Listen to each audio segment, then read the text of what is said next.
안녕하세요. 자유인입니다. 한국 축구 국가대표 명단이 발표되었습니다. 황선홍 감독이 대표팀을 맡으면서 눈에 띄는 여러 선수들이 기용되었는데 이에 대한 중국의 반응이 굉장히 놀랍습니다. 오늘은 이에 대해 이야기하겠습니다. 시작합니다.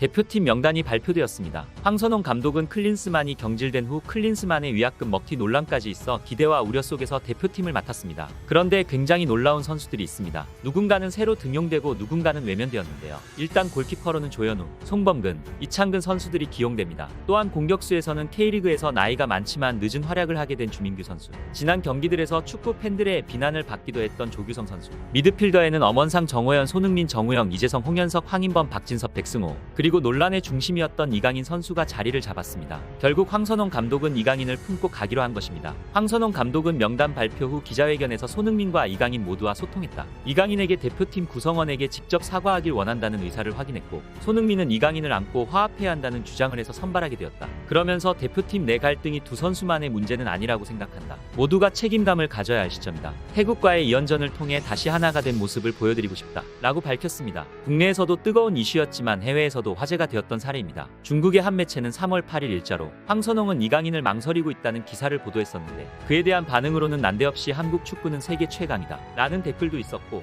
황선홍은 현명한 사람 이라는 댓글도 있었습니다. 국내가 아닌 중국에서도 이강인의 문제에 대해 이강인을 제외시키는 것이 낫다는 생각이 있었나 봅니다. 다시 돌아가서 발표된 명단 중 남은 수비수들을 보자면 권경원, 김문환, 김민재, 김영권, 김진수, 서령우, 이명재, 조유민이 있었습니다. 한국 국가대표팀 명단은 중국에서도 화제가 될 수밖에 없었습니다. 중국 일부 팬은 지속적으로 한국을 땅덩어리가 작은 소국이라는 무시를 하며 축구에서 축구 실력보다는 국토의 크기를 운운하고는 했는데요. 실상을 들여다보면 결국 한국 축구에게 공포감을 느끼며 옆 나라의 실상을 자세히 들여다볼 수밖에 없었다는 것을 알 수 있죠. 중국 포털 사이트의 한 네티즌의 글을 보면 한국 축구가 중국 축구보다 훨씬 강하다. 한국 팀의 전력은 이제 아시아 최고 수준이다. 월드컵에 지속적으로 출전했고 강력한 상대를 물리치고 역사를 만들었다. 중국 축구는 자체의 문제점을 찾고 한국 축구의 경험을 통해 배워야 한다. 라는 내용이었습니다. 결국 약한 존재가 강한 존재를 무시하며 마치 겁먹은 동물이 털을 세워 몸이 커 보이려는 행동이었다는 것을 알 수 있습니다. 그렇다면 이번 명단에 대한 반응도 알아보겠습니다. 황희찬은 어디 있나요? 라는 댓글이 꽤 많았는데 황희찬의 인기가 꽤 높았습니다. 이어서 울산 현대는 좋은 선수들이 많다 라는 글이 있었는데, 아무래도 대표팀 명단에 조현우,